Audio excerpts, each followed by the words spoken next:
Bien-aimé, quand tu crois à ta vision, il y aura beaucoup de choses qui vont se passer dans ta vie. Ta femme peut t'abandonner dans le ministère.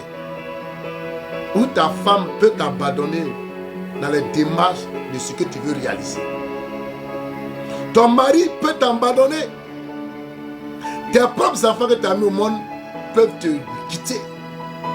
Ton père spirituel peut t'écraser, te détruire. Même ton fils spirituel que tu as nommé peut t'écraser. Mais cela ne doit pas t'arrêter. Tu as une vision et tu dois accomplir cette vision. Alléluia. Dans la marche chrétienne, il y a des choses qui vont arriver. Des gens ne vont pas croire en toi. Des gens vont mentir sur toi. Des gens vont dire des choses que tu n'as jamais fait dans ta vie. Tout cela pour détruire ta vision. Mais il faut croire à cette vision. Bartimée ne s'est pas laissé décourager. Bartimée n'a pas murmuré. Le problème de Bartimée, ce n'est pas les injures. Le problème de Bartimée, ce n'est pas ce que les gens disaient à côté. Il avait un souci, un problème. Je vais voir. Parce que si je vois désormais, je serai comment marcher. Bien-aimé, Bartimée pouvait se décourager, hein, je t'assure. Il pouvait même abandonner cette vision. De nos jours, il y a plusieurs frères, plusieurs pasteurs, plusieurs prophétesses, plusieurs hommes de Dieu qui ont abandonné la vision. Ils avaient une vision, mais n'ont pas cru à cette vision. Quand la tempête s'est levée, ils ont abandonné. D'autres mais ont chuté. Tu as commis l'adultère. Mais si tu as commis l'adultère, c'est vrai, tu as péché, mais reviens et rappelle-toi que Dieu t'a choisi. Dieu ne t'a pas choisi parce que tu es pur. Dieu ne t'a pas choisi parce que tu es beau. Dieu ne t'a pas choisi parce que tu es handicapé. Il t'a choisi pour une seule raison. C'est que l'œuvre qu'il t'a confiée là, c'est toi ce que tu peux faire ça sur cette terre. Alléluia. Par moment même, tes enfants spirituels peuvent t'abandonner. Appelez l'église. Pourtant, ce sont eux qui payent ton loyer. Tes amis peuvent t'abandonner. Tes amis pasteurs qui t'invitaient hier, aujourd'hui, ils vont t'oublier. Le fils que tu as élevé, demain, il voudra être ton père spirituel. Pour te détruire. Mais prends courage et crois à cette vision. Bien-aimé.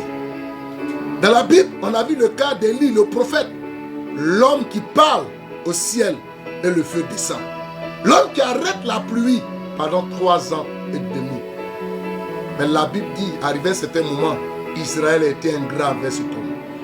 Et les gens cherchaient à le détruire. Il était même obligé d'aller manger de la bruyère, des becs, des corbeaux. Or, dans la loi, un prophète, un homme de Dieu n'a pas le droit d'approcher un animal impur qu'on appelle le corbeau. Il va arriver des moments où dans ton ministère, il y a des choses qui vont t'arriver. Tu vas fuir. Arrivé à ce moment, Élie a dit, Seigneur, je n'en peux plus, enlève-moi, je ne veux plus te servir. Mais arrivé à ce moment, il s'est rappelé qu'il a une vision et qu'il devait croire à cette vision.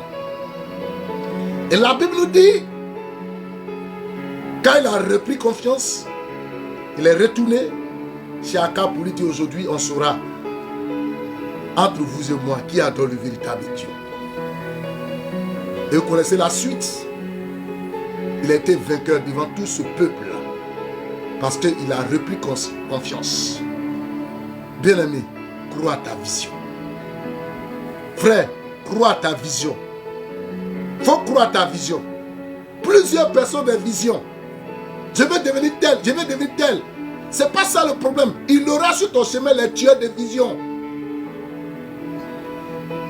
Ton propre village peut tuer ta vision. Tes propres frères autour de toi peuvent tuer ta vision. Le découragement peut tuer ta vision. La boisson peut tuer la vision. L'alcool peut tuer la vision. Le sexe peut tuer la vision. L'orgueil, la peur, la crainte peut tuer ta vision. Même l'argent. Aujourd'hui, il y a des hommes de Dieu, tellement que le ministère ne va pas, ils sont obligés d'inventer des prophéties pouvoir manger. Tu es en train de tuer ta vision. Alléluia. Alléluia. On ne peut pas prêcher sans lire la parole de Dieu. Je vous ai dit dans le livre de Marc, chapitre 10, verset 46. Alléluia. Il est écrit ceci. Oh, alléluia. Oh, c'est merveilleux. C'est merveilleux.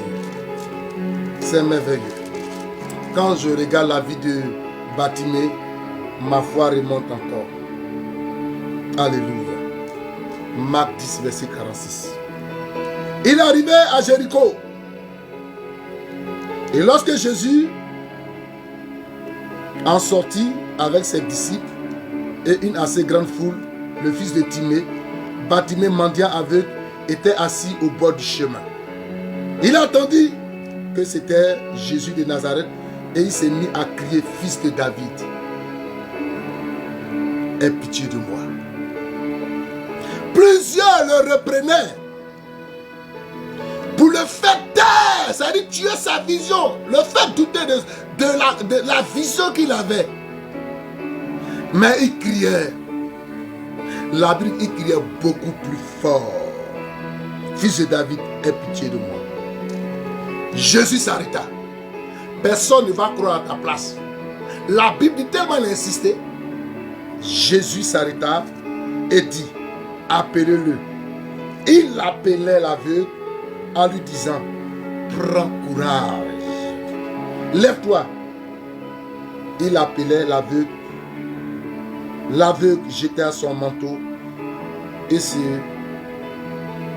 levant d'un bond, vint vers Jésus. Jésus prenant la parole lui dit, que veux-tu que je fasse?